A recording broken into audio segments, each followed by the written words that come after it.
La, la, la, la, la, la, la.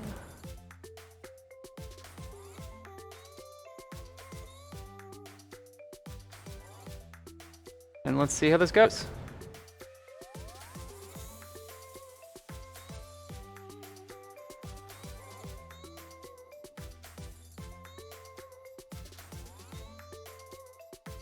All right. Oh, is thinking. I don't really know if we're live yet.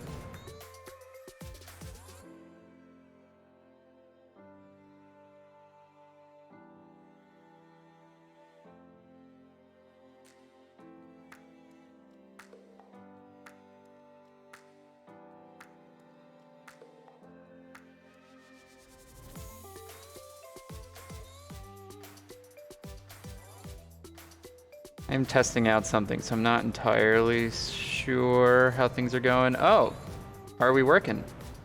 Weird, it's not pulling up on my screen, but welcome, Lightning Eagle 14. Good to have you. So, oh, and it just showed up. All right, hello and welcome everybody to the channel. I've got a weird thing in my head, so I'm just gonna get right to it. I've been testing things out, trying to plan for the future to figure out what exactly I can do to do the next stage of the stream, essentially.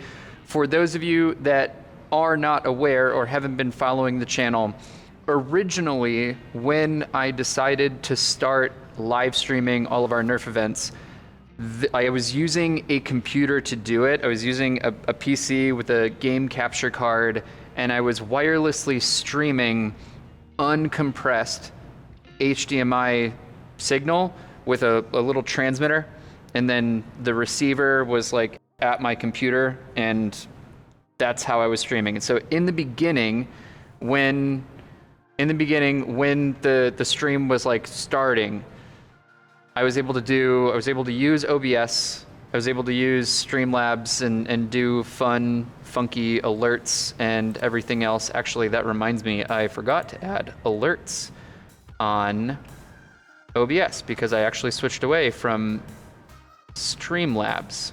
I'm gonna try to figure that out. However,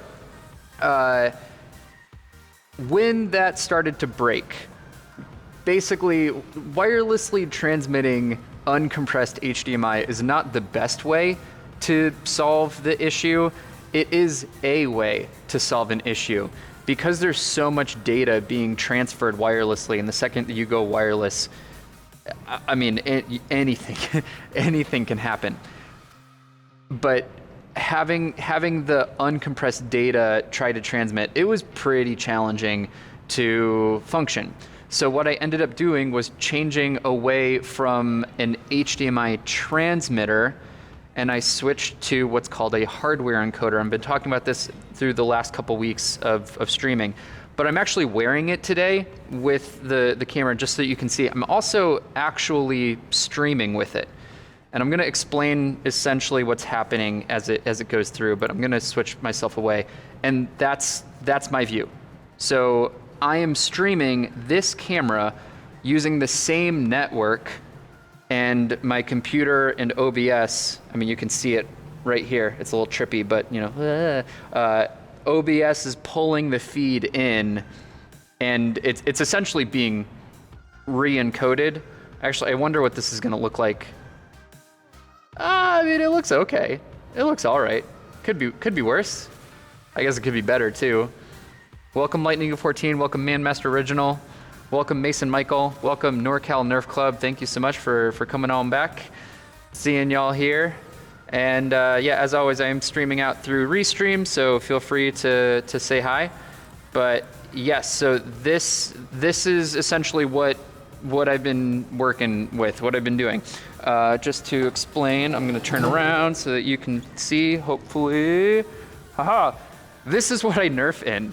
Well, I mean, this is what I Nerf in, but this encoder that's on my back is what is actually doing all of the work to encode that feed and then stream it through my local network.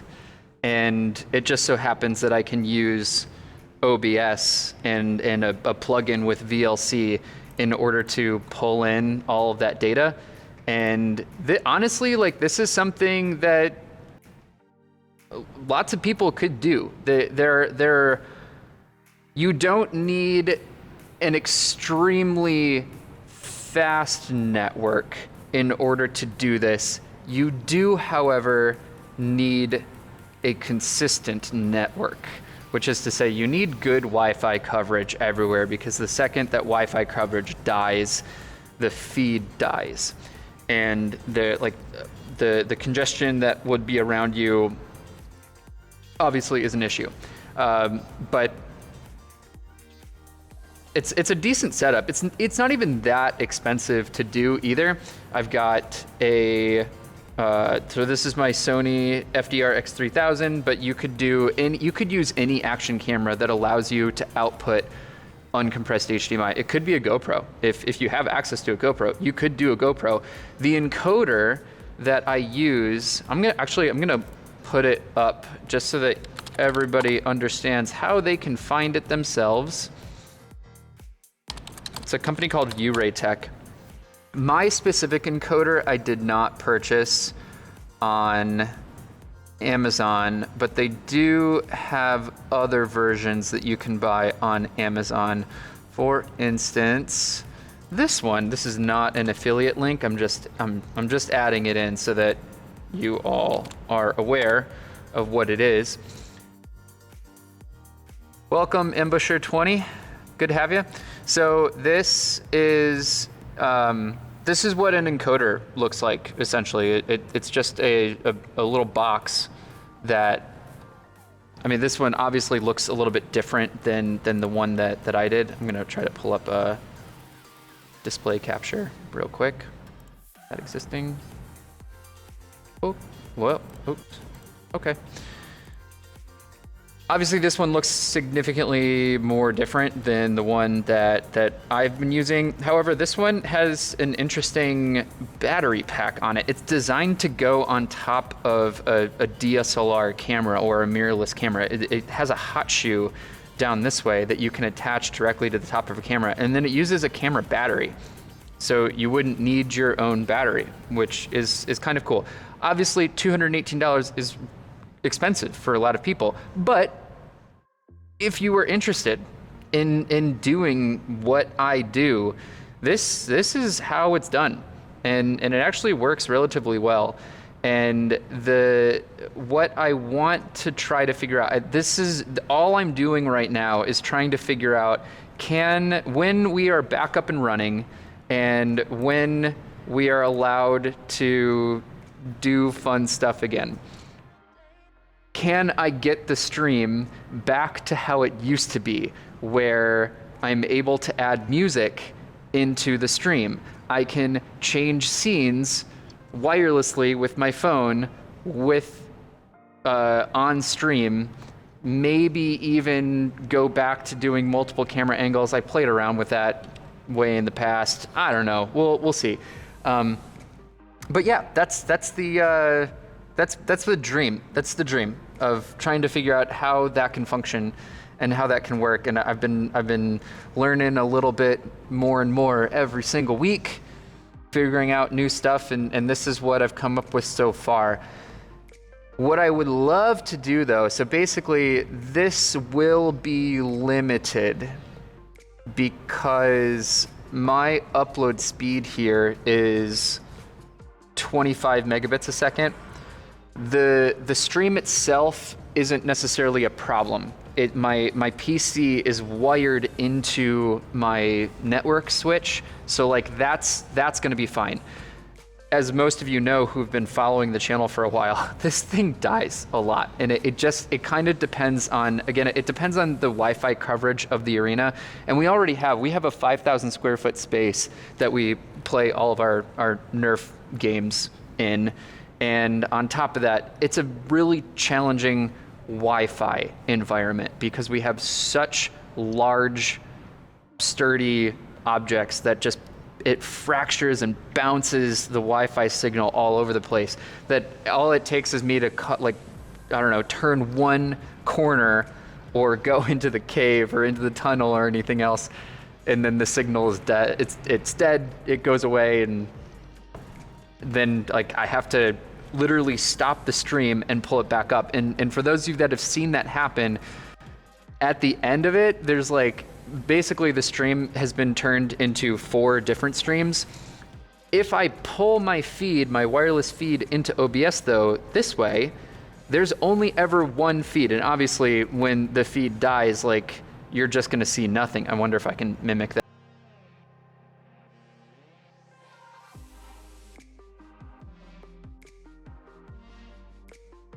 Exist. And then obviously people can be like, hey, what's going on? and let me know, and then I can go through the process of trying to fix it. But I mean, I could even have like an image on stream that would be like, oops, the feed died. I'll get back to it quickly when I troubleshoot it and figure out what the hell's going on. And all this is just trying to create and manage the wireless risk that I've created with this space. I love streaming the event. I don't want to not stream the event because ultimately recording is just like, it's not as fun. It's so much more fun being able to do this with you all and be able to go through and look at chat and see what's going on and be like, hey, Matthew Becker, welcome to the stream, man. Good to have you. It's fun to do that. And it's fun to interact with you all. And I don't want to stop doing that. But obviously at the same time, it's a challenge trying to get the Wi-Fi, like the Wi-Fi environment is what it is. It's not like it's going to get any better. So what I was trying to do, what I ended up figuring out with this little, where's the cord? This cord, that one right there. That is a battery source that mimics an internal battery in my camera, and then I have it connected to a USB charger that's down that way. That allowed me the freedom. I figured this one out a couple months ago.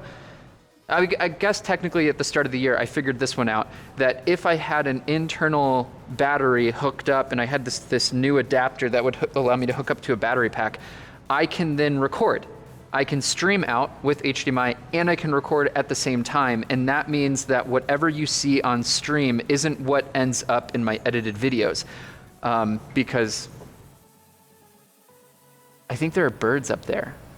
I think I'm hearing like, okay, so we've been worried that we have like mice or something here. We've been worried that we have mice or something here, and I just saw a bird fly through the window, not through the window, but like right off to the side, and then that's what the squeaking is. I figured it out. My wife is probably watching this right now. It's not mice, it's birds. They're little birds right up that way. I don't know if they're inside. They must be inside because that's just like flat wall out that way, but oh well, regardless. Aha, I figured it out. So when you edit video, you want to have the highest quality that you possibly can, and the best way to get that quality is by actually pressing that record button and saving it directly to an SD card, especially an SD card that has a high write speed. And so that's what I've been doing. Up from the start of this year, I was able to get that functioning, and that was awesome. That really that saved the channel a little bit of figuring out how to do that and start going back to like high quality edits. The next thing that I'm trying to figure out, and that's why we're talking about this, is this, trying to figure out how to bypass the hardware encoder. The hardware encoder is awesome. It does what it needs to do, but at the end of the day, its sole job is just to encode the data and send it out somewhere, and that's it. And like, that's cool. It's nice, I guess, but it's not that fun. Because you can't do fun stuff with it. You can't add images into your stream. You can't add video, you can't add alerts into your stream, and that's just no good. We want the alerts. You gotta bring back the alerts. So that's what I'm trying to figure out now. And I just think it's cool that I'm able to do this. What I was trying to say with that though. So this box that I have is an H.265 HEVC encoder, or it has the option of doing HEVC encoding. Oh, sorry. Matthew Becker, the arena we play at already has security cameras on field. We've been looking at options to pull the footage from those for gameplay footage. Do that. So I was, back in the beginning, that's how so we've got our cameras up. They're not the greatest cameras. They're like 720p cameras, and the bit rate on them is, it's not a camera, you know? Like, it does what it needs to do. We bought them for security purposes, and that's what their main use is, for security purposes. However, it was fun being able to pull that feed into the stream and be able to like look at extra errors. Or if I was like, I would do this thing where if I was in respawn, I would switch the camera feed to the security cameras, and you could see like all the different camera angles that we're going through. I thought that was pretty fun. I would love to be able to do that again. I don't know, like that again, way down the road. Right now, I'm just trying to figure out how to get the fun flourishes back up. But Lyman Starner, hi Aldas. Hi to you. Thank you, good to have you. Ambusher20 says, what dart brand do you use in your field? Oh, we use a lot of different brands actually for our ammo. We, actually this came up the other day. Somebody commented and asked what third-party rival ammo we use. And I gotta tell you, we don't use third-party rival ammo. It's bad. It's bad. They're just, I don't know. I don't know. They're just, their quality control is not up to snuff anymore. And we tried headshot ammo, and it just like, yes, it's cheap, but I don't care because the density variance is crazy on headshot ammo. And so we stopped buying it. And now we only buy the real deal Nerf rival stuff. We do not stock Vortex, so we don't offer that. We don't do mega darts. When we buy darts, we have a couple different options for darts. The main dart elements that we use are Z-tips. The Z-tips are kind of the best of all of the worlds, at least asterisk, when it comes into CQB style gameplay. Most of our engagement distances are around 20 feet, maybe 30 feet.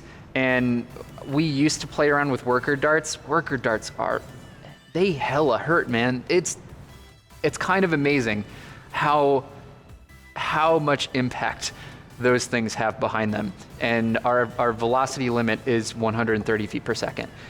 It's not the highest. I'm sure there are some people that wish that it was higher, but at the same time, for every person that wishes it was higher, there's a person that kind of wishes it was lower. And we have to kind of find that balance. For us, 130 feet per second was pretty good. Z-tips work pretty well out of flywheels. They work pretty well out of modified barrels. They work in full length varieties and short length varieties. And so that's why we use them. They're pretty great. I really dig them. And so yeah, that's what we've been using. We do allow the bamboo darts. Bamboo darts work really well. They're incredible. They're just so expensive. And unlike rival ammo, the darts degrade significantly faster than rival ammo does. And I can justify spending 25 cents per rival round. I cannot justify spending 25 cents per dart. That's insane. Like, I understand. Like, it's great. They work really well, but oh my God, it's so expensive. So, yeah. NorCal Nerf Club says chaos rounds are the best. I don't know. I've never heard of chaos rounds. Please explain. Give me the knowledge. I crave the knowledge. GDUP26 says, haha, I like the lower FPS, makes dodging more relevant. That's true. Although, I will say, nothing is more satisfying than having that, like, whew, matrix dodge, and you hear the dart just, like, whiz by your head, and it's fun. That, like, gets me going. I miss this so much. I miss it so much. Oh, I'm, like, so ready. I'm so ready to get back to it, man. So ready. So ready. It'd be so fun. Chaos rounds. Oh, are the X-Shot ones. Okay. A couple people have brought those in and have used them. So I do hear what you're saying. Yeah. We just haven't gone out and purchased them. But yeah, that would be interesting. That would be fine. I'm down with it. If I would be willing. I'd be willing to like go out and buy like a pack and then test them out and see if that is what it is. If that's how it. If they are performing significantly better, that would be cool. Thanks for letting me know. Matthew Becker says we bought 1,000 of them on clearance. Oh, that's a good time to buy. Yeah, we bought a ton of real deal rival ammo. They went on sale. I think they were normally the normal price is 25 cents per round. We bought them for 15 cents a round. That was a steal. We got our community members too because I think it was a deal on Amazon and you could only buy so many packs, and so like I bought as many as I could, and then Ben bought as many as he could. We tried to get his dad, John, to buy as many as he could so we could all collaborate together and get a nice big pool of rival ammo. So that was fun. Back to the stream, though, just real quick, because there are a couple things that I want to say. So I'm streaming on the newest version of the AVC codec, Advanced Video Coding. Normally, all of the world works on H.264. The newest version is H.265. Why would you stream at H.265? It's because the compression algorithm is significantly better. Significantly as in you can get the same quality image with 20 to 30% less bandwidth. That rules. That's incredible. Just so that you all are aware, so you know the numbers, I am streaming out with my computer. I'll show you. I'm streaming out with my PC, this thing down here. I'm streaming out with my PC at 10 megabits per second. 10 megabits a second. And, or 10,000 kilobits a second. Everything's measured in bits when you get stuff from when you measure your network speed, or your bandwidth. And I think the max upload speed that we have, because this is pushing out, so that's upload, is 25 megabits a second. So of my 25 megabits a second, my PC is using up 10 of that. Typically, in the streaming world, you do not want to stream out at a bit rate that is higher than 50% of your total available bandwidth, because people have phones, and like phones pull data from the network and push data to the network, and it does mess with it a little bit. If I were to say I want to stream at 25 megabits a second, could it work? Probably. Do you need it? No. I mean, honestly, 10 megabits might even be a little overkill for what we're doing, but it is what it is. I like it. I want to do it, so I'm doing it, and that's fun. But that's already like pretty close to that 50% mark. Then I'm streaming this thing because this is on the same network. It's using my wireless access point that's right over that way. Same network. That's taking up 4 megabits per second up. So already I'm past my 50% sort of cutoff point. And basically what that means is you want to allow for fluctuations in your network, because you don't always get 25 megabits per second up. Like it fluctuates, And if you are trying to stream at your max allotted bit rate and something happens on the grand scheme of things with your internet service provider and you get less upload out, then your feed just gets choppy.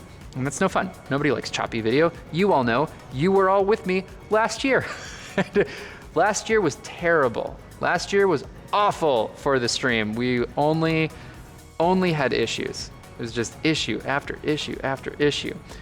But I'm figuring it out, and it's working. So that's the explanation there. I'm able to conserve bandwidth If I'm streaming at 4 megabits a second, it's actually kind of like I'm streaming at 7 megabits a second if I were streaming at H.264.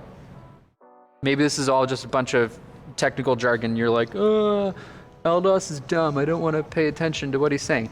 But it's cool. I think it's nice. I think this is amazing that like all this technology works. It's been quite the learning experience for me, figuring out what the hell I got myself into. And I'm like, I want to live stream. That would be fun. Why can't you just live stream a wireless camera? How hard could that be? Really hard. Really challenging. Doesn't work. Well, it does work, just not all the time. So it is what it is. But here's the issue though. I can't stream. I don't want to have to lug my computer around every Friday when I want to stream. That wouldn't be fun. What I would love to be able to do is to have my computer at my house network, and that pulls in the feed from my encoder and then is basically re-encoding it and streaming it out just like it is right now. But obviously we're all on the same network. My PC is right here. It's on the same network. It's connected right over that way. That's good. And I'm doing an RTSP stream right now because you can't stream H.265 on RTMP. Why? I don't know. I actually don't know that answer. Why can't you stream? Somebody who's smarter than me, why can't you stream H.265 on RTMP? I imagine it's a licensing issue because they licensed H.265, but they couldn't license H.264. And that's why most of the world uses H.264. There's actually like a big push of companies trying to like not support HEVC because they don't want this conglomerate of control. Is it like the MPEG coalition or something like that that controls the patent and the license for H.265, and like they don't want them to have all the control for internet, and so they're like, Google doesn't want to support H.265. Apple doesn't want to support H.265. They're like coming up with their own codecs to combat this and not let this happen. And so basically you can't stream an H.265 encoded feed to YouTube. You can't stream it to Facebook. You can't stream it to Mixer or Twitch or wherever else. They don't support it. They're like, screw you. I don't want to deal with your HEVC. Give us the H.264. That's what we want. So that's my piece. That's what I'm saying. But I think it would be pretty cool if I could figure out a way to put this on my back and have I don't need to bring my computer in every Friday when I want to stream. I just bring my normal gear and my computer is pulling in the feed. That is the next stage of me testing things out and trying to figure things out. So that's basically all I have to say. And then the only other thing that I wanted to do today is that I'm gonna need you, chat. I'm gonna need you a lot because something is seriously wrong with my Perses. Like, it's so broken and I don't know what went wrong with it. For those of you that right up until the start of the new year, or maybe just after the new year actually, so I've been using my Perses for a while. It was one of the first Perses to like get off the manufacturing feed and whatnot. And if you thought that wrong thing was going to take a much darker personal tone, no. It's just, I don't know what's wrong with it. So what ended up happening was, I think some wires got crossed or something. And basically, if I ever accidentally tapped my safety, if I tapped the safety on my Perses, it would furiously start. It would go to max rev. It would be max rev. It would bypass the rev trigger and I couldn't turn it off. The only way to turn it off was to pop the hopper. That was the only way to get it to turn off. And that blew my mind. It's like, what is going on? I have no idea what's happening. And so then I tried to figure out, okay, well, it must be a lock issue. There must be something that's messing up with the locks to cause this to happen. So then I took out the locks and I took out the safety, And now when I pop the battery in, it will only rev. It will only rev until I pop the hopper. Maybe one of you can help me figure out what the hell went wrong with my Perses. And I would be so thankful if you could. So with that said, I'm going to switch us over here, and I'm going to move over this way, and hopefully everything continues to function as normal. Because again, I just switched wireless. Actually, you know what I should do? I'm gonna move all of this stuff so that I am actually able to see my monitor and know what is going on with the feed. Isn't this thrilling? Aren't you all so amazed that you came and joined me for today? Ta-da! There we go. And then I'm gonna pull chat up as well so I can monitor you all. There we go. And there we go. Whee! All right. So we have a Perses. Actually, you know what I should have done? I should have gone through the process of taking this apart before the stream started, but I was kind of fiddling with a bunch of stuff, trying to make sure that the second monitor would function properly. But these are all the locks that I removed. I'm gonna grab my battery just so that I can show you and explain exactly what happened, because it's wild. It's out of this world when you plug it in. It goes crazy. Okay. Here we go. Oh. Did I break my rev trigger actually? Huh. That could have been a problem too.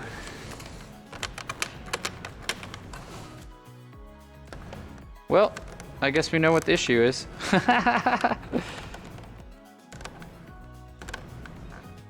So this is a new issue. That didn't happen before. So I guess I'm gonna just have to take it apart and we shall see what is going on. And then actually, I'm gonna plug this in.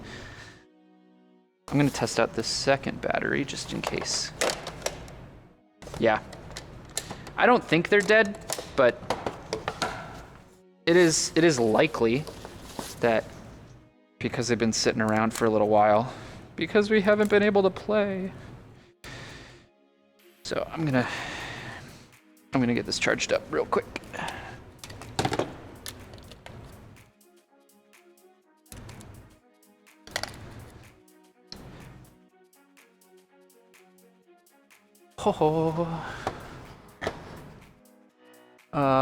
Matthew Becker, I feel so monitored right now. Oh yeah. Ambusher 20, do chaos rounds work good in the Nemesis, like any difference? I guess that's a question for chat. I have no idea. GW26 LS, what do you think of adding Amazon affiliate links for hardware streaming? Chat's going too fast. For hardware streaming and blasters you use for us to reference. So I don't actually have Amazon affiliate links set up currently, but I did link up in chat way in the beginning. I did show you one option that you can purchase on Amazon. My specific encoder you cannot purchase on Amazon. Why? I don't know. I have no idea. But for whatever reason, you can't. But there is a decent option from the same company. It's called Uray Tech. It's a pretty decent encoder, and it's smaller. It operates on a 5G band because mine is only 2.4 gigahertz Wi-Fi, and obviously that's the cause of the issues. That's why I was having so many issues. When I upgrade my encoder, I will be upgrading to a 5 gigahertz encoder or Wi-Fi encoder. Matthew Becker, we've not had any issues with them, any blasters. That's for the chaos rival rounds. I'm interested in trying. That sounds fun. I would like to see links of, I assume you mean blasters, and some gear in his videos. I'll look into it.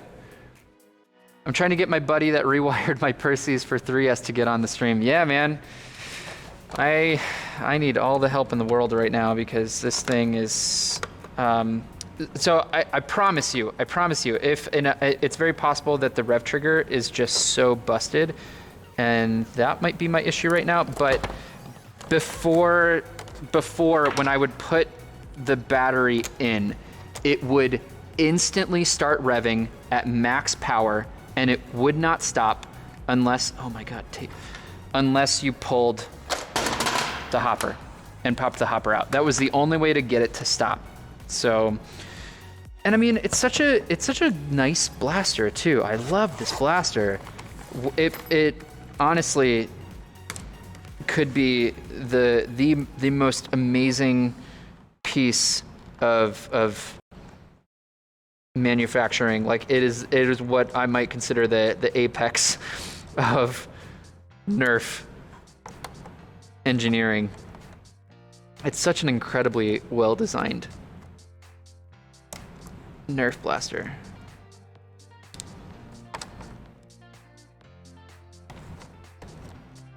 I was actually worried. I think it's funny, and I don't mind putting myself out there on stream saying this. I was worried when it came out. No, I was worried when the Nemesis came out actually, and I was like, oh my God, this blaster is going to break the game, and it's going to ruin everything. And I mean, like, I don't know why. I don't know why I thought that. I just kind of assumed that having something be as powerful as I assumed this would be, and it is still a really amazing blaster. The Nemesis is still fantastic. Lots of people still use them in the arena, and I mean, it's such a well-functioning blaster. The only benefit that you get with the Nemesis is significantly easier reloading. It is bulkier though. It's a little bit harder to handle in round corners, but I mean, aside from that, like they're both essentially the same. They work so well. I was worried that they were just going to be so overpowered against dart blasters, and that just was not the case. I was very pleasantly surprised to be so horribly wrong on it, and they have their own place in the Nerf ecosystem. Hey GDUP, do you have an official name for your pistol yet? Modding with Aldos? Yeah, man, modding with Aldos. Well, breaking stuff with Aldos. That's more like it. Help Aldos not be an idiot and actually understand what he's doing with Nerf. I understand how to stream stuff. I think it's funny when people are like, "Oh man, you're such a great Nerfer." It's like, no, I just have a Nerf channel. That's all. All I did was strap a camera to my head. That doesn't mean I'm good at Nerf. That doesn't mean I know what I'm doing. It doesn't mean I know anything about modding. It doesn't mean anything.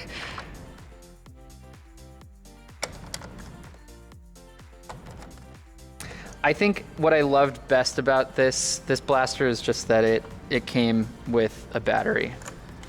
That was one of the biggest factors for me in being like, yeah, let's do it. Thank God. I don't want to have to go about the process of rewiring every single blaster.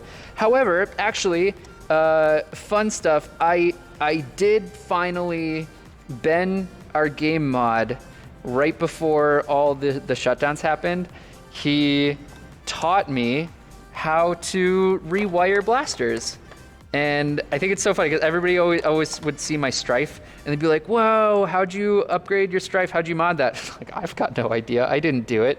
Ben gave it to me for a Christmas gift one year, and he did it so well. He's a whiz at that stuff, and I am not. I've modded Like, obviously, I've heavily modded my Sentinel, and that blaster and Springer systems make so much sense to me, but the second you get wires involved, I'm like, I've got no understanding of what's going on. And yeah, but I learned how to rewire, and I rewired my Stampede. So that will be making an appearance soon. Wow, that is a deep screw port. Holy crap, how am I gonna get... What the hell? Oh my god. How did I get this out before? I definitely took this apart before. How did I do it? Huh. I must have used a different screwdriver. And I'm worried that Man. Nope, this one... Yeah. Uh-oh. I don't know what I'm gonna do. I'm stuck. Oh, GF26 says Aldous, nope, but my favorite so far is Flypoint. Okay, I could get behind Flypoint. That's kind of fun. What do you like about the name Flypoint? Like, what about that stands out to you? I'm just curious. I'm not saying anything about my support of the name. I'm just interested in knowing why you would like something over another. That is all. Educate me.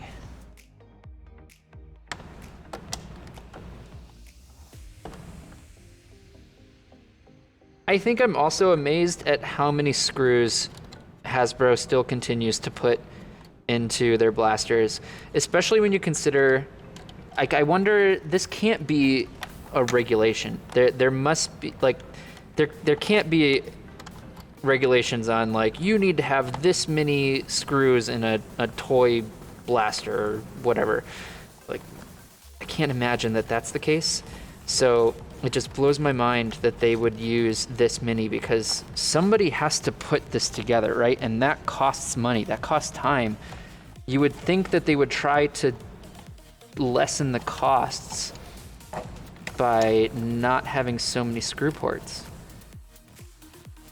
Or maybe they just want to make sure that people like us are discouraged from taking these things apart. I do apologize. I really should have done this beforehand. And I'm sorry. This is not the kind of entertainment that I wanted to be making today. But I guess the entertainment now is, how the hell am I gonna get these screws out? Like, this is not long enough. What am I gonna do? Is this longer? That's slightly longer. I wonder if I can use a flat head. So that is bottoming out on it. Go. Yes. Yes. Flathead to the rescue. And then hopefully that was enough. That might have worked, actually. Do it again. Yes.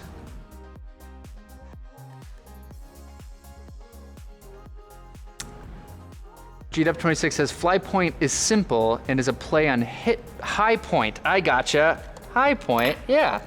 Okay. I hear ya. That's fun. Dude, I'm so ready. I'm so ready to get one in my hands. I'm so jazzed about that. I can't wait to get that pistol here in the arena and just start chucking shells everywhere. Because we haven't chucked enough shells. There's got to be more. That one must not have gotten taken care of. Yeah, definitely.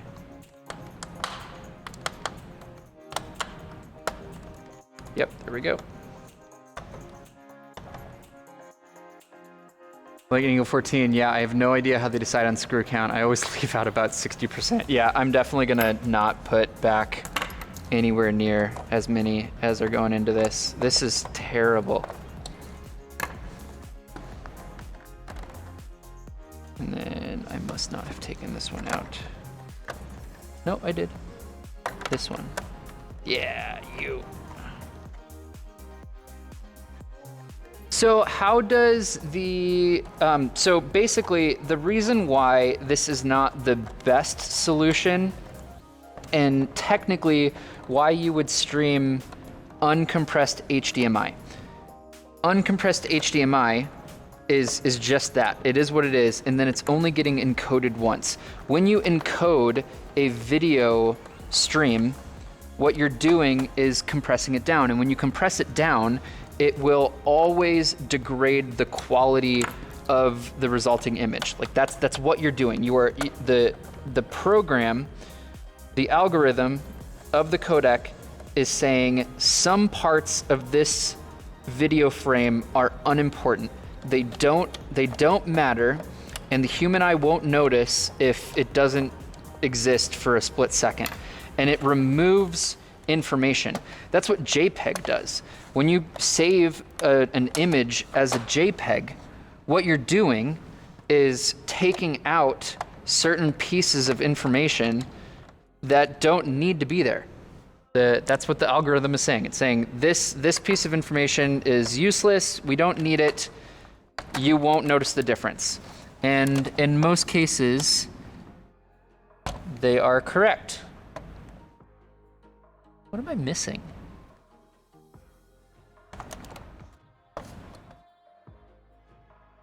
Oh. Duh. And so basically what's happening is, what the camera that you're seeing right now is double encoded, if that makes sense. I am encoding my feed, and every frame of my camera that you're seeing is being encoded down into a 4 kilobit per second video file. And then my PC is pulling in that information and re-encoding it, because it has to encode the stream itself out and send it to YouTube and Facebook. And so it's re-encoding it twice.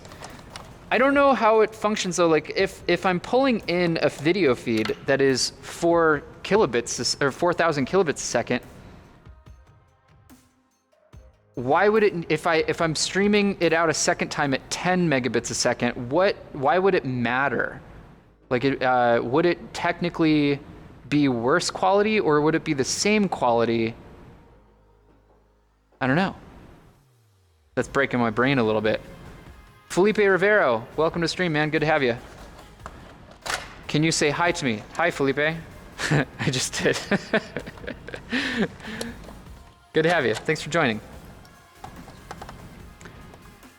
Somebody said, Demrandom says, lossless compression exists, but it's not very good. Yeah, because it just, you would need some serious compute power to be able to do that. So the PC that I built specifically, success! The PC that I built specifically for video encoding and streaming. And it's a Ryzen 2700X. It's an incredible computer. It works so well. It works so well.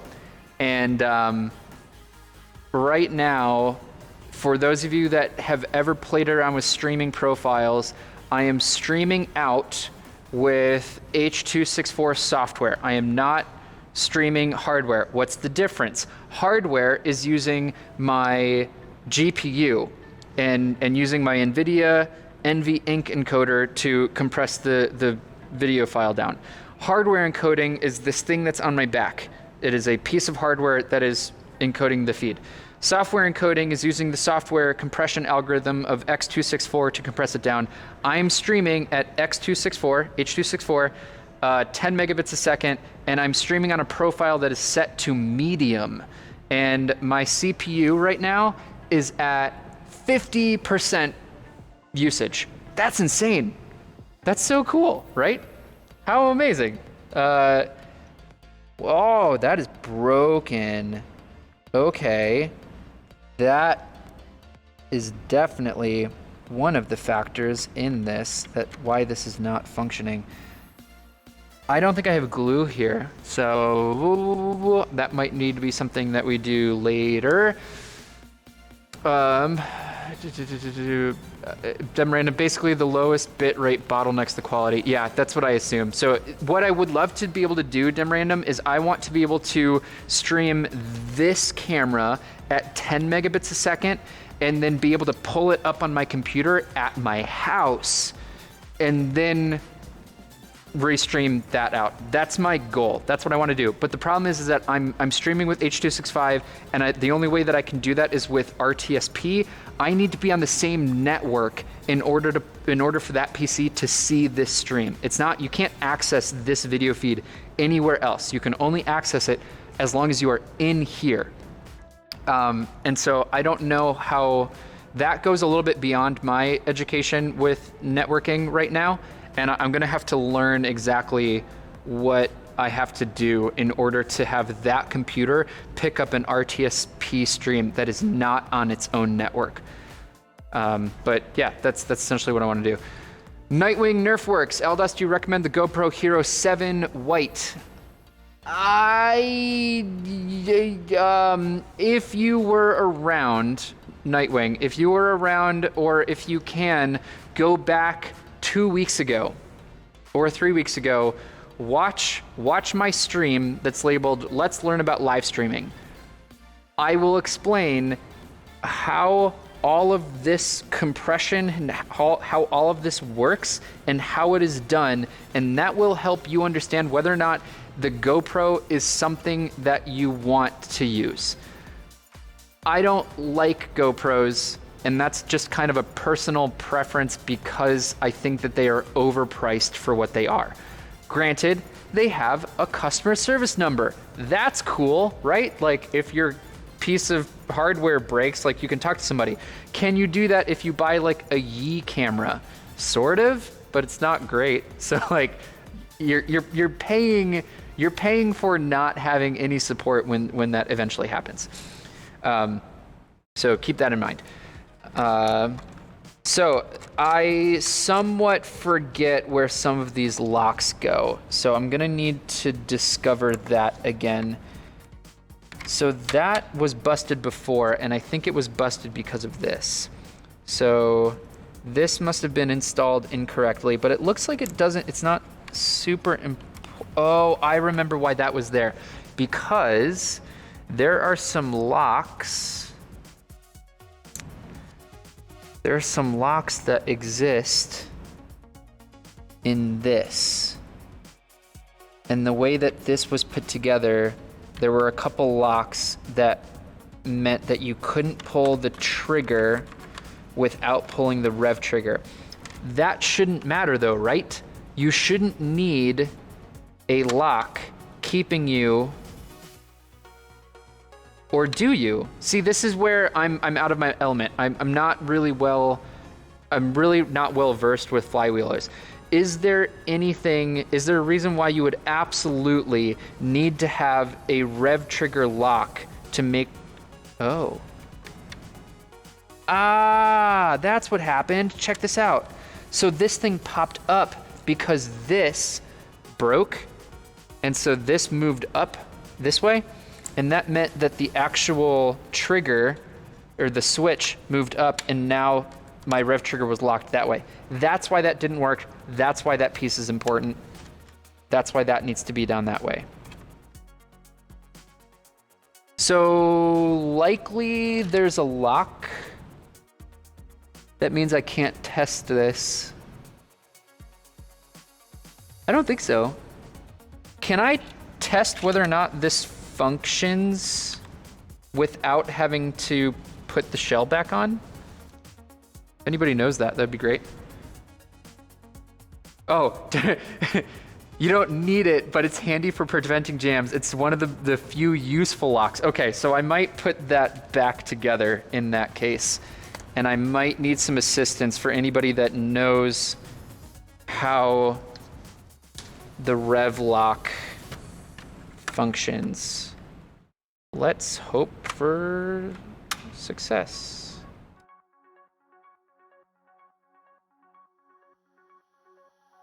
Nope. There must be a lock, right, that prevents this from completing a circuit when the shell is not together. There must be a lock for that, right? I'm assuming. Yes, because this seems somewhat important. Because I actually, oh no, I could, yeah, okay, never mind. Nope, that's fine. I'm gonna plug this back in.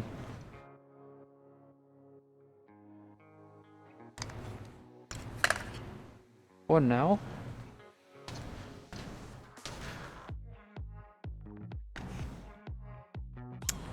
CM Hamilton 15, if you keep it stock, you will need all of the locks in place for it to work. Okay.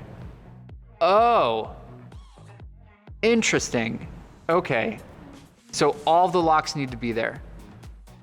So then, oh, you're right, there is a hopper lock.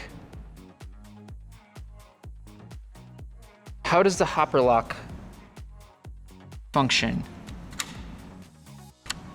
This is the hopper lock, right? Back here. That needs to be depressed. I'm gonna use this one just because I don't want to go back. However, because the hopper is not, oh no, this is the hopper lock. So if that's depressed, yay! Look at you, Lightning Eagle 14. You're amazing. Okay. And it's not staying on the whole time. So why did it do that before?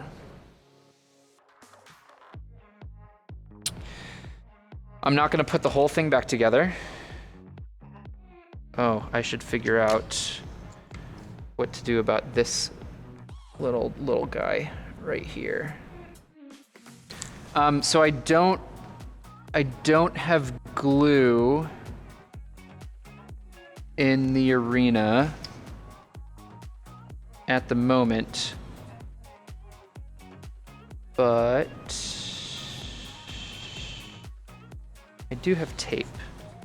I could just tape it real fast, just so that I can test this out and make sure that it functions. And then what I will probably do is just epoxy it when I get home to make it function. I think that's what I'm gonna do.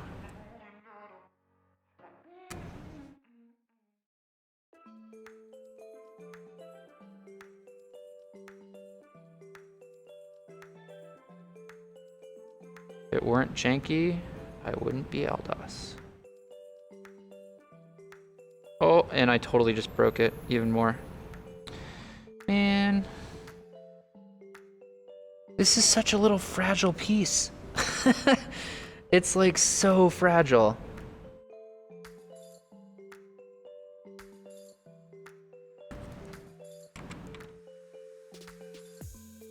Yeah, that thing is broken. So broken.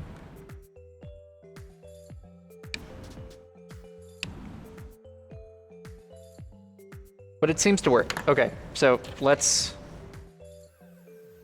pop this back on just so we can test it out. And then this will depress the hopper lock.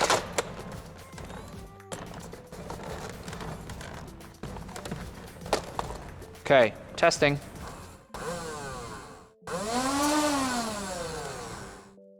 Okay, I swear to God, before, I swear, I am not making this up, when I pulled that rev trigger, it would just stay powered. I swear that's what was happening. I'm not crazy. So hold on. So if it was said that you need the rev lock in place to prevent jams, how is it that this was malfunctioning before? How? Because before, what would happen is I would put the rev trigger and it would actually bounce back, like it would have the spring, right? But it would stay revved. How did that function? Why did that happen? And so the only other thing that I want to know, because I don't want to put this back together yet until I understand exactly what went wrong, so I know how to fix it in the future, is what's up with you? Don't be this way.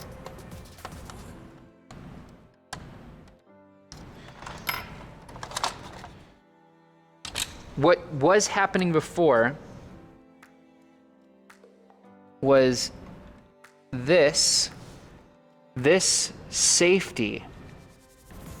When I accidentally would tap the safety, it would immediately start revving. How is that possible? Because this is not a wired piece. This does not control any of the electronics. And I have video proof. I'm not crazy. I have video proof. It was happening. It happened on stream, and it also, like, I put it in the in my edit of Aldos, the greatest nerfer. I'm not crazy. It did happen.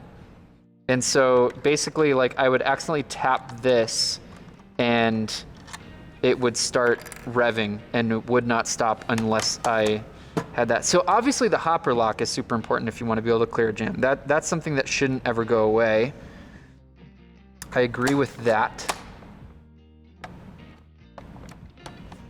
So yeah, if that's down.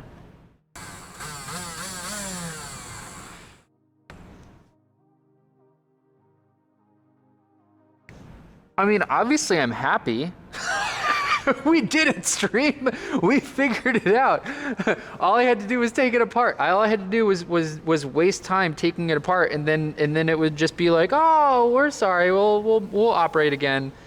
We didn't really want to be that much of a jerk. But yeah, it definitely. I swear, it was broken, and it would only rev. It would rev forever, and it's just been sitting on my couch for so long because I didn't want to have to, like, I just never had time to just take it apart again and try to get it to function. That's part of the reason why I haven't used it in the last couple months, because it malfunctioned and broke, and then I couldn't use it. So yeah. CM Hamilton 15. It's not hard. It's not a hard rewire unless you keep the ability to use the rechargeable battery. I'm not against. I mean, now that I understand how rewiring works, that'd be kind of fun, actually. I still think it's a little much. Like, the Stampede was kind of a brain workout for myself, and like me, a novice, it was a pretty big project for Ben as well. And maybe that's just like, maybe the Stampede is sort of on this same caliber. Oops, excuse me. The Strife, see, I feel like I could do a Strife pretty easily now on my own. I feel like I could do that. Felipe Rivero, hey Eldos, in the Rogue One video, what was the blaster you were using? Oh God. Which Rogue One video? There's so many. I have no idea. Scott JS says, sounds like a bad solder or an intermittent short. Okay. Matthew Becker, can you use the safety? Hey! Thanks, Tim Random. You're a champion. I appreciate you. Sending me euros. Yeah, give me that foreign currency. That's so. I feel that's so foreign. Actually, it's literally foreign to me. Corona made my finances a lot better, so here you go. Corona is only ruining our finances. So like, power to you, man. Good for you. I love it. You're great.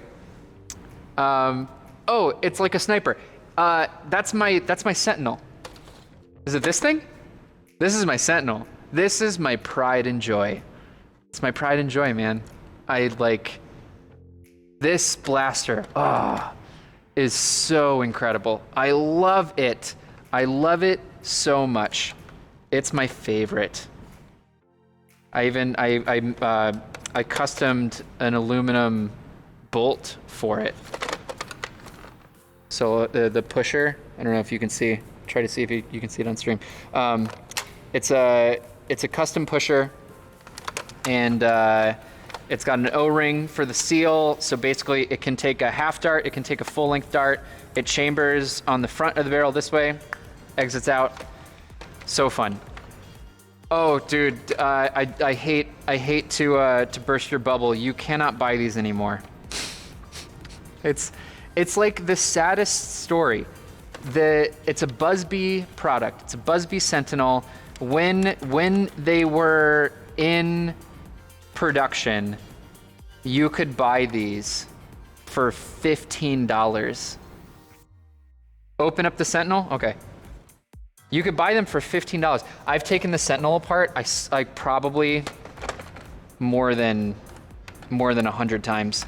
I've purchased at least a dozen Sentinels, and I've either just like used them for like sacrificed them for parts or anything else.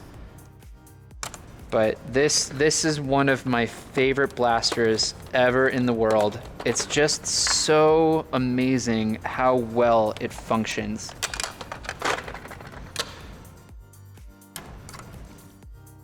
And then I was not dumb and I did not put all of the screws back in. But like, think about how long it took me to get the Perses out of its shell, and like I'm gonna get this out of its shell in like 30 seconds. And like all the screws are the same size. That's nice, except for obviously the one that locks down the lever. That's different.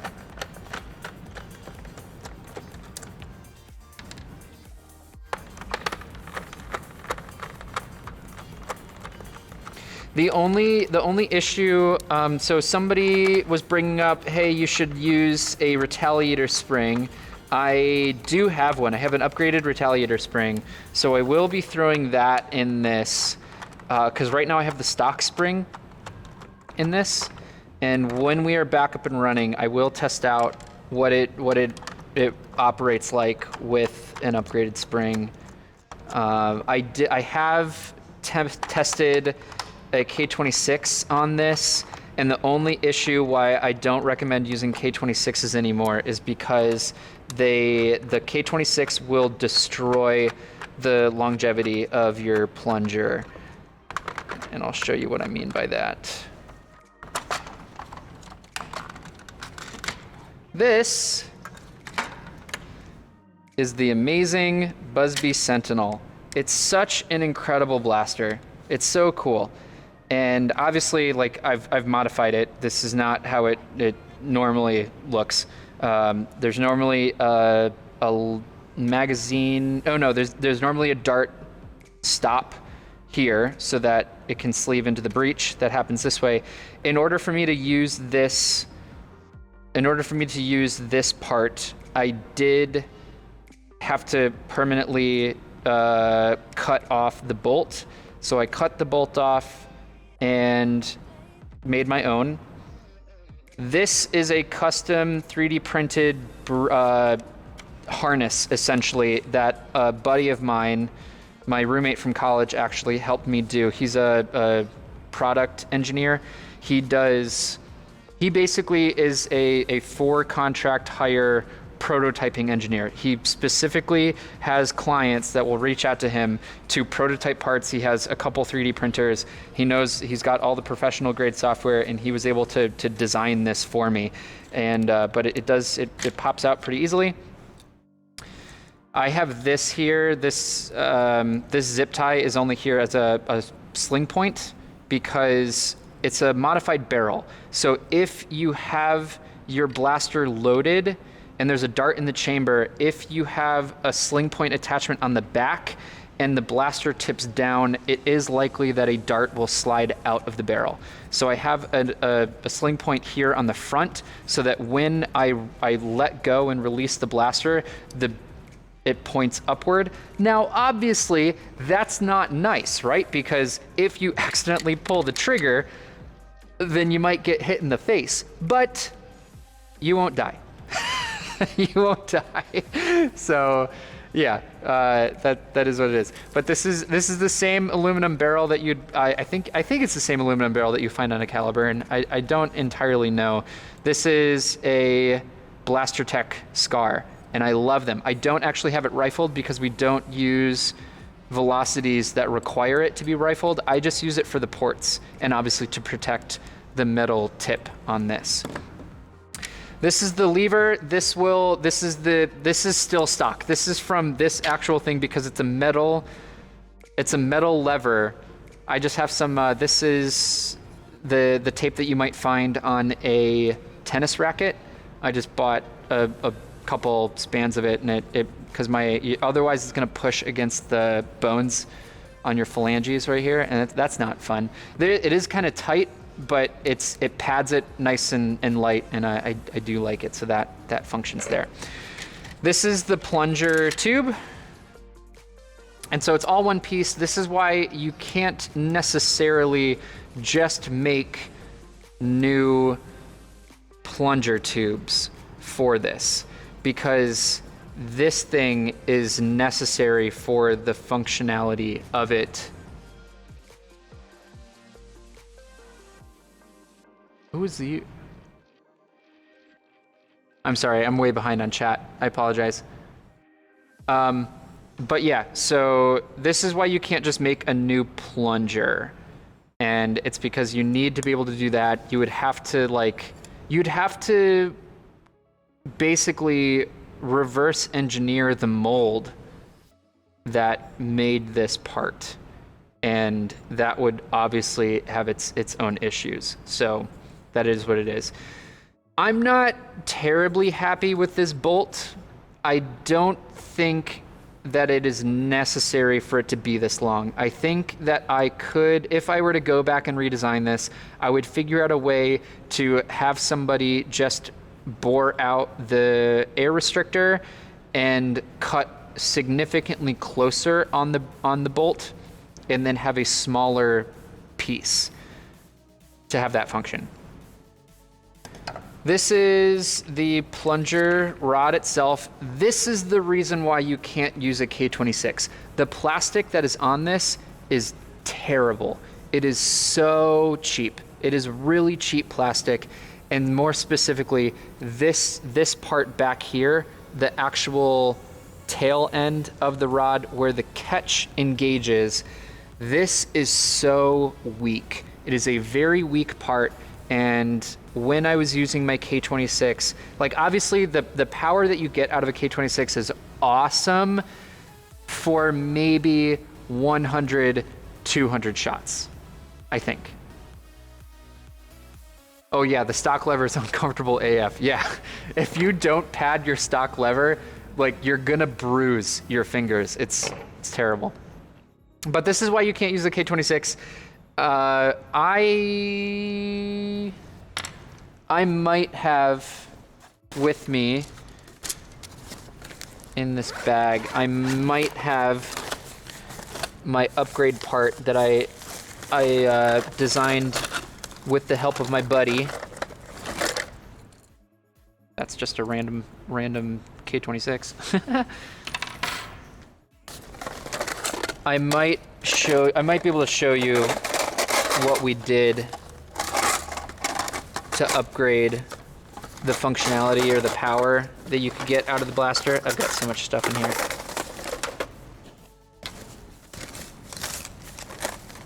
I'm pretty sure it's in here. Yep.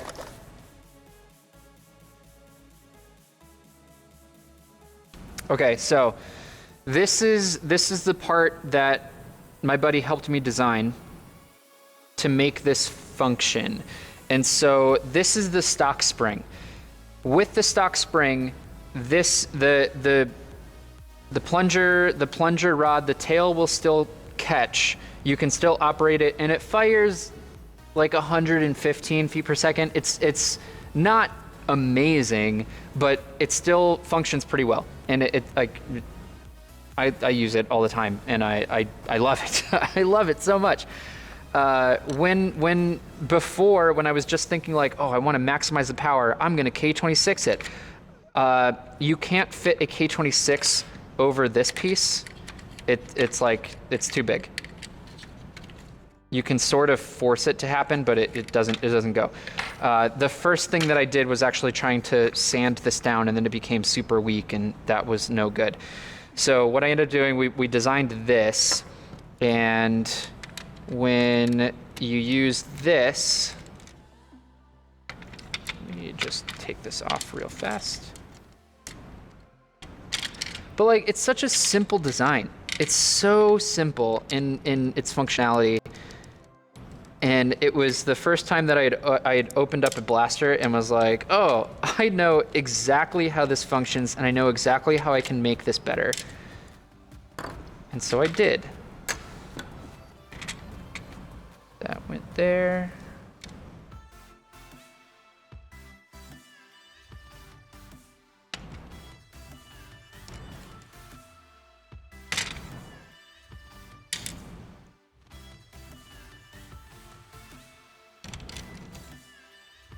And then that went there. And so this is the catch. The catch would still operate as normal. That would go that way. This would obviously sleeve over there, and then you'd have to have the spring in order. And you didn't even need to upgrade the catch spring because of the design of it. It was not necessary. It would catch, it would disengage just as normal, it would activate just as normal. But that made it so that I could put a K26 on, and the reason why it worked so well is because a K26 would sleeve on, and obviously this is not the appropriate length of this, but you were able to have a longer span of K26 so that you weren't obtaining full compression on the K26, and then this would obviously slide all the way back when you use the lever. This would push all the way back, the catch would engage, and then that would move forward, and then obviously the plunger pushes the air through the plunger tube, and ta-da, you have a blaster, amazing. But that's why that would function. And so with just the K26, it would fire maybe like 150 feet per second, and that was fun. But again, this is the last one of these. It's the last one, and when this one dies, I have no more. And I will have to just get off my ass and actually machine a new one. But yeah, so we'll see. Lightning Eagle 14, the stock internals are actually somewhat beefy. So everything except for this. All the parts are super beefy on a Sentinel except for this. This is the only thing that sucks on the Sentinel. This is the weakest link, and that's why you can't just pop a K26 in it. It would be cool though if you could, and if you had a different plunger rod, then yes, you could. And it would be interesting to get back to the lathe and try to lathe out one that would function this way, or machine one. I don't really know. So yeah. You should be able to get 180 feet per second with it. Yes, definitely. With this breach and this part, you could absolutely get 180 feet per second. If you even push it farther. If you push it farther, and instead of, because this is not a full compression of the K26, if you pop the rest forward and you just like, you do the math to figure out what full compression is, if you were to get full compression on a K26, you would probably be able to break 200 feet per second. with a sentinel. But again, it's just this bit. This part is the problem. If you can design around this and get this out of the equation, then you can make it function. I did, because of how if you were to let your blaster drop this way and you took out the prime locks, then the lever would disengage and then the bolt would move back, because obviously it doesn't have the tension of the spring pushing it forward. So I put the priming locks back in, because and that made it significantly easier to function. So that is my Sentinel. I love my Sentinel. It's still, I mean, this thing is, this thing's 6 years old, I think. I had it from the very beginning, the early days of getting into Nerf, and I still use it to this day. It is just one of the most, I don't know why. I really don't know why. It's just one of the most fun blasters to use. Second only to my Spring Thunder, G'd up 26. Hope you appreciate that. And maybe third to only the High Point, if that's the final name for it. I am so excited to get one of there are so many, I think because of lockdown, you 3D print, or you 3D designers, you blaster makers, you all are coming out with some really cool stuff. And it's so fun to watch. I was seeing something earlier today on the Nerf subreddit with it almost looks like a 3D designed, 3D printed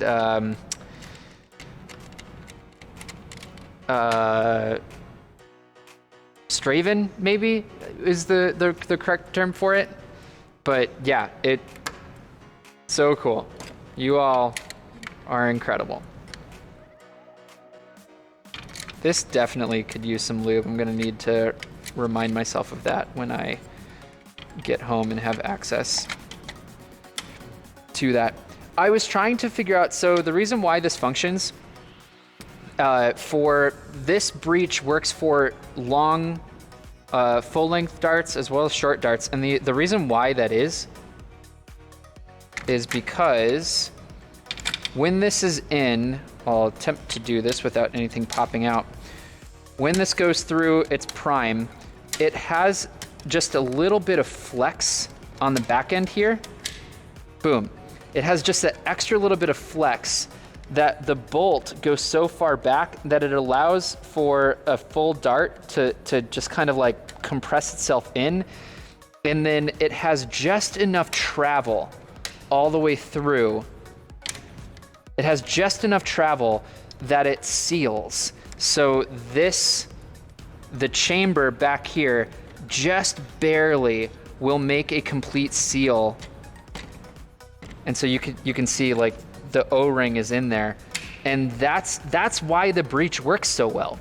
It just barely completes the seal so that there's no air leakage out of the chamber, and then everything pops through there. And that's why the stock spring can still function as well as it does for this. It's incredible. But let's not. Wow! Break everything.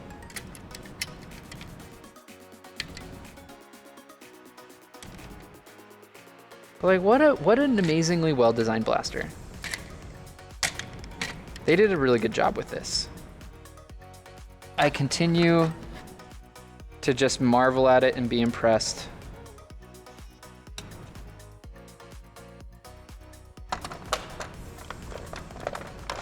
Oops. Doesn't always like to go back together because of the lever. Need like a part to hold it up. Stop it.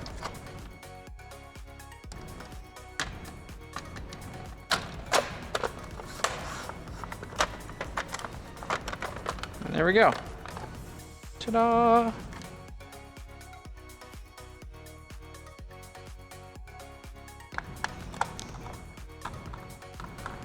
Felipe Rivera, how did you get into Nerf? I actually spoke about that not too long ago, but I don't mind saying it again.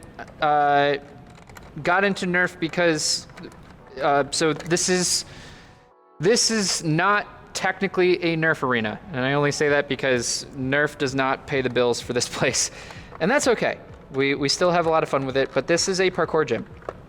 The way that it keeps the lights on and the heat working and functioning and everything else, the reason why that is able to happen is because this is a parkour gym, and we teach people how to do cool, fun stuff with their bodies, how to be super awesome people and be ninjas and everything else, and that's what. Oh, there's already one in there. That's how this stays open. I'm skeptical as to how much I would enjoy running a Nerf venue. I really, we were talking about this a couple streams ago, that I believe that a Nerf business can really, it will just get turned into what laser tag is, and laser tag is just birthday parties. That's all they seem to do. That's all they kind of exist for. And that's just not the way that I want to live. Like, obviously we do birthday parties here, but it's not the sole source of revenue. We do classes. We teach people how to be awesome. And that's what gives me joy in life, and actually why we continue to do this, and why we continue to struggle through this, even when we're mandated by the government to close and not be able to operate business and everything else. And why we don't just call it quits. It's just it's our passion in life. But way back when, maybe like 7 years ago, 8 years ago, our game mod Ben, who runs most of our games, he was a student at the time. He was a lot younger. He was a teenager. We didn't even do birthday parties for the gym back then, and he said, "Hey, can I have my birthday party here?" And we're like, "Yeah, sure. Why not? Of course." And then he said, "Can it be Nerf themed?" It's like, "Yeah. I had Nerf blasters growing up. I know what's going on." I had no idea what was going on though, because apparently Ben was into Nerf, and he's a hobbyist. He mods Nerf blasters, and he mods them really well. He's a whiz at it. He is incredible. And but when he was a teenager, obviously he would he did not understand that it might not be the greatest thing in the world to modify darts. So like, he brought in his own, he had a really heavily modified, super heavily modified long shot.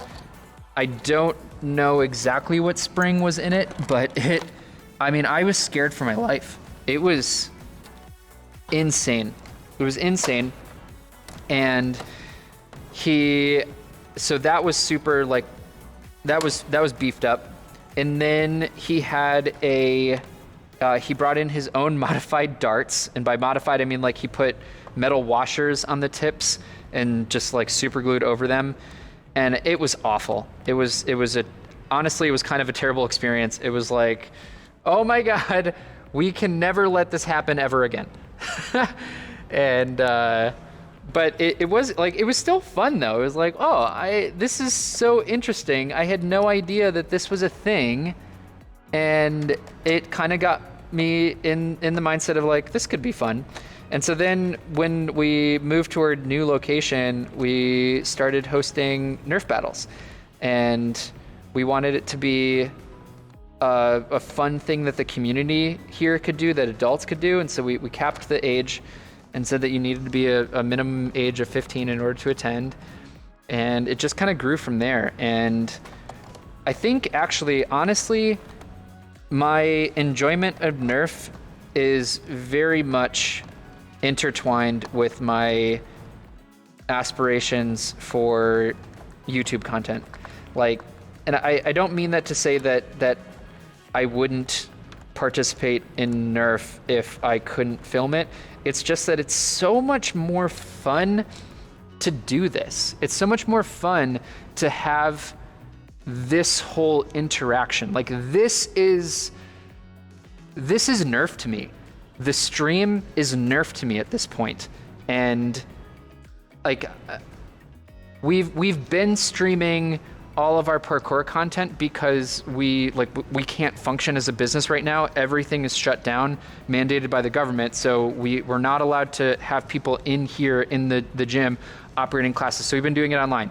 And like, it's still fun to do, but it's just not the same. It feels like work, you know? And that's fine. Like, you do what you gotta do. You're a responsible person. When you love something, you don't want it to die like that. You do what you need to do. So we've been live streaming to stay relevant, to keep engaged with our community that we love, that we are sad that we can't be, you know, a part of them right now. And everybody is so socially isolated. So it's important that we still do that, but it's just not, it's not the same. I look forward to doing this every single week. And I like when the stream doesn't work and when the stream breaks and I inevitably sometimes call it quits and just go on with the Nerf event as usual, but obviously without interacting with you all, it's just not the same. It's like it totally destroys my enjoyment of the experience. And yeah, that's I think that being able to take video. So actually I've never been interested in I've never even really made a true parkour edit. And this is something that people do a lot. There's a whole market on YouTube for people that just do parkour videos. And that's cool. That's great for them. I can't derive any enjoyment from that process, and I really don't know why. Something about this relating back to all of my early childhood. I grew up in front of a computer screen. I grew up playing games. If anything, I am so well tailored to today's environment of social distancing because that was my childhood, was social distancing. I grew up in the suburbs, and I was not just, allowed out of the house. My parents were very restrictive on where I was allowed to go and what I was allowed to do. So I was not, one of those hellion teenagers just strolling around the neighborhood causing havoc or anything else like that. So I grew up in front of a computer screen, and I had friends on the internet. For the longest time, I swear, I had a buddy of mine, a good buddy of mine, lived 2 doors down from me. And there would be times that, we would play games together, but a lot of it was spent doing online video gaming. And we would play Battlefield. Oh man, Battlefield 1942 was my jam. I legit competed in Battlefield 1942 back in the day. This is 2001, 2002. Team Warfare League. I legit competed. I don't know if there's any video that exists for that, but I was I competed in Battlefield 1942 and enjoyed it. It was fun. It was a good time. And there would be times where instead of going over to each other's houses, we would literally call each other on the phone because, Discord didn't exist. There was TeamSpeak, but TeamSpeak was it just didn't work that well. It wasn't that great. And now, I mean, you've got free things like Discord just that work so incredibly well. It's so amazing. But yeah, that was our Discord back then. We would just call each other on the phone on a landline and play Diablo 2. And oh right. because that needs to be down. Whee! It functions! Ha! That's fun. Nerf Builder, I remember Battlefield 1942. Day of Defeat was my game. Yeah, man. That was a good game. Hell yeah.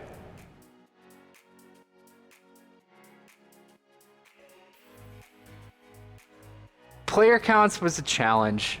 Yeah, player counts were not the same back then. Dim Random last time was 8 years ago on a LAN party. Yeah.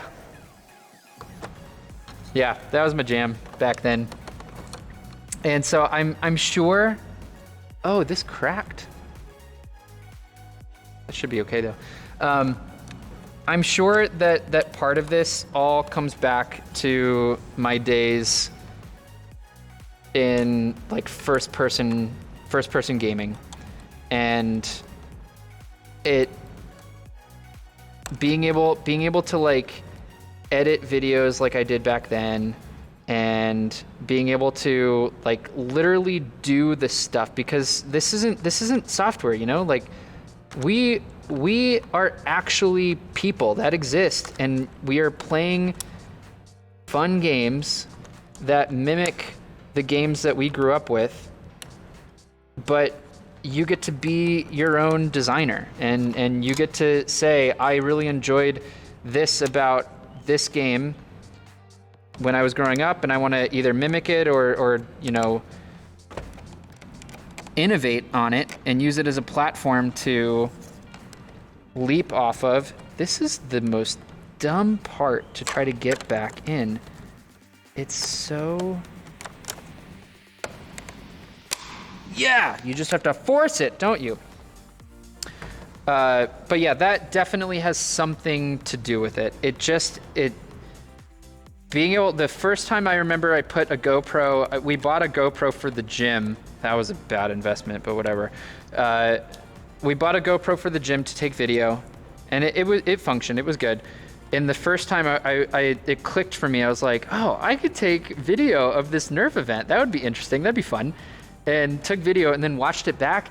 It was like so cool. It was so cool to watch myself play and to like do the fun editing that I would do. Like I would use Fraps to record gameplay in 1942, Battlefield 1942, and make like Battlefield 1942 videos. It gave me that same enjoyment again. And I think that's why I dig this so much. It's just so fun, and I don't get it from anything else. Yeah. There we go. And then that, okay, the lock works, fantastic.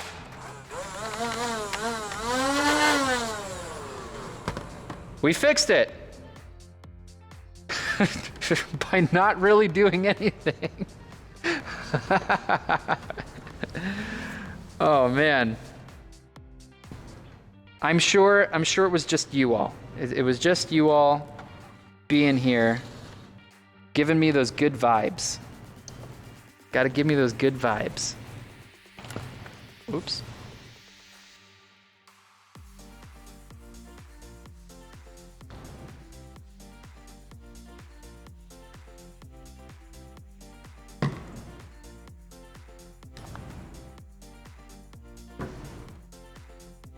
Ooh, it's good to actually sit back down in a real chair. Let's see if the camera's still functioning. Hey, it's still functioning. Welcome. Oh, I know, yeah. You try to show something to others, you're like, oh, look at how weird this is. How does it, and then it totally works. It totally works. So, yeah. This was good. Thank you so much for being a part of this, though. This was nice. I'm so excited to be able to like get the stream back up and running. I do know that I missed an alert I missed a super chat from Den Random. So I'm gonna try to figure out. Basically, the reason why normally I use Streamlabs OBS. And I'm gonna show you trippy screen. Normally I use Streamlabs OBS to capture and stream everything. I love that software, and all of the widgets and everything work really well. Actually, you know what I can do? I'm gonna put that there. Then I'm gonna put this here.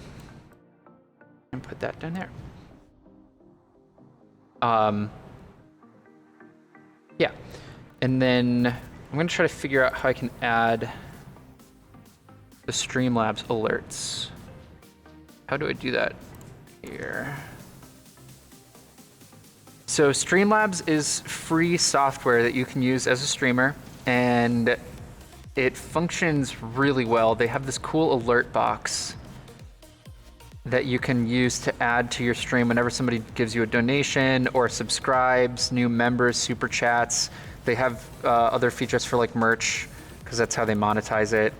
Cloudbot, I don't care about that. I don't care about that. So, and then if I copy that, and I think this is a browser source. If I add it as a browser source, as alert box.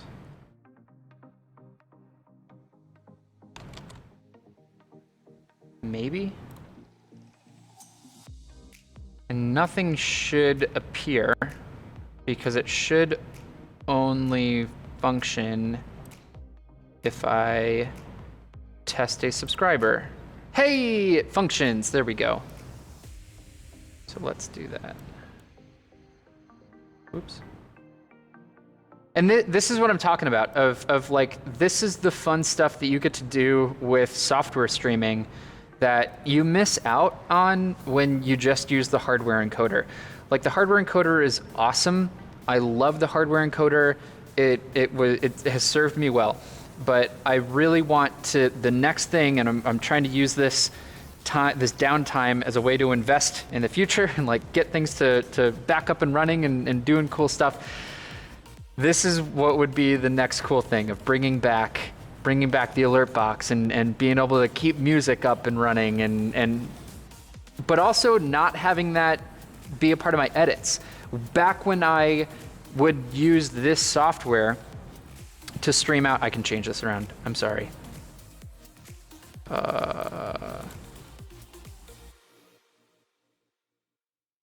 Back when I would use this software and I was streaming the uncompressed HDMI,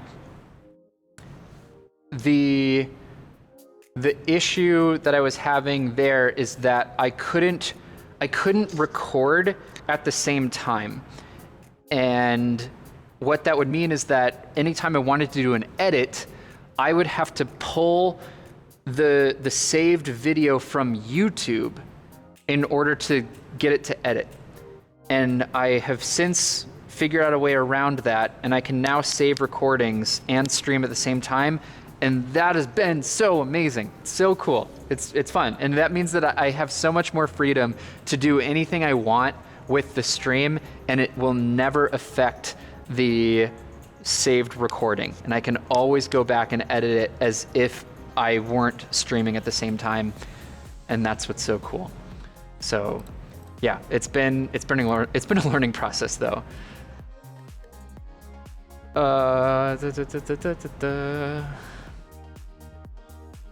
NorCal Nerf Club says, gotta get you a dead space ramp for the hopper. That's the coolest trick on my Perses.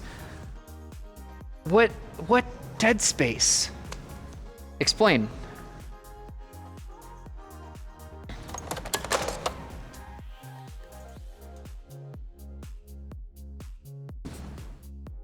What dead space? Where? Tell me, or send me a link or something that explains what you mean. Dead space as in... No, because that's a part of the shell. What are you talking about, dead space ramp? can't wait. I'm gonna look. Perses, dead space ramp. Ha, Etsy.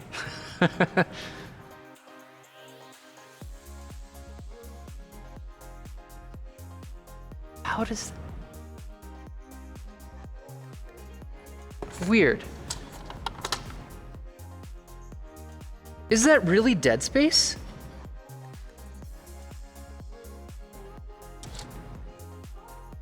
Bring this back up so you can see.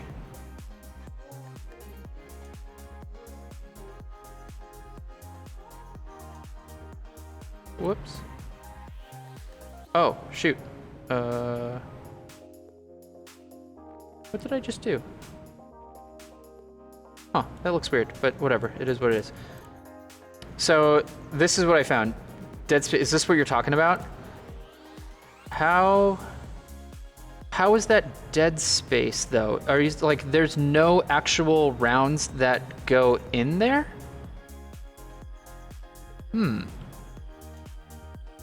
As in, what I mean to say by that is that it does not take away from your ability to hold 50 rounds. There's a 6-inch dead space behind the feeding belt where the ammo just sits there. I see what you're talking about. Oh my God. Okay, so you do lose out on those darts, or not darts, but those rounds. You would lose out on them, but you would lose out on them anyway because they're not feeding. They just sit there. I see what you're talking about. That's cool. Yeah.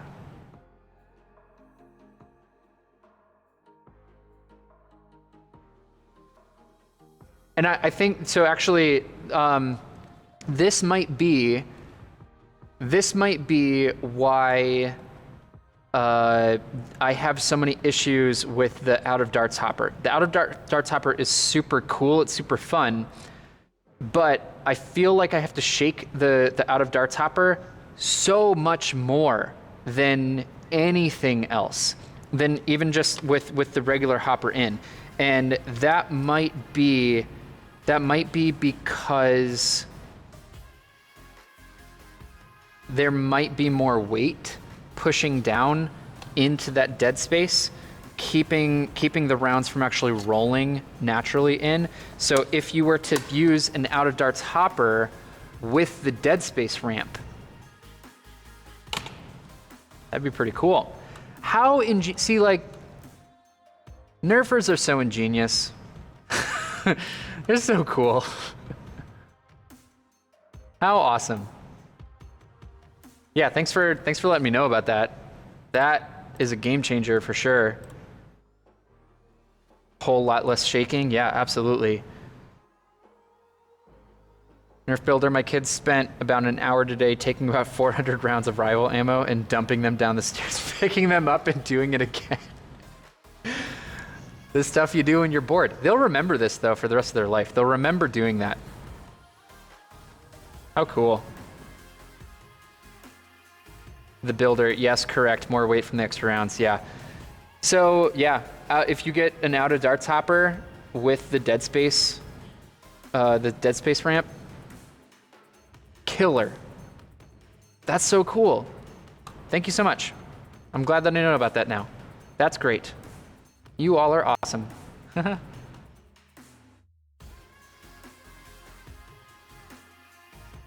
All right. I do believe I'm going to end our stream here.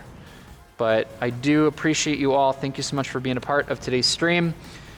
Thank you for just giving me the luck that comes with chat and fixing my Perses and getting it back up to snuff. I am really excited to go back to using the Perses again now that it does not rev constantly.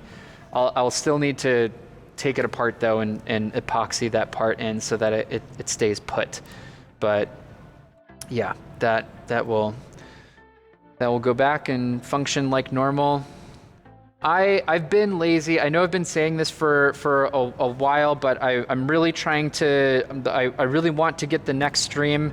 It's my fault why this hasn't happened. I really want to get Connor from Detroit Dart Talk in here and Justin from the Rochester Foam Dart League. I want to get them on stream and have a fun little discussion about Nerf business and just talk about the subtleties of our different business models, because we all three have different business models. I think that would be and make for an interesting topic. So that will, yeah. I'm going to try to line that up for next week. Life has been insane. Obviously, you all know.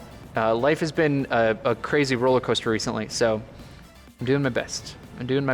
But it's been nice being here at the normal time every single week and being able to just stream like normal as if nothing changed, and obviously be able to use it for just the random other stuff that we haven't been able to do, because this is typically our Nerf night. So yeah. Nerf Builder, the business topic would be interesting. I think it would be super cool. So I will get off my butt and I will do that. CM Hamilton 15, that ramp takes up the space of about 5 rounds. That's worth it. If it works as well as you're saying, totally worth it. Totally worth it. Tisha Key, you're a lurker.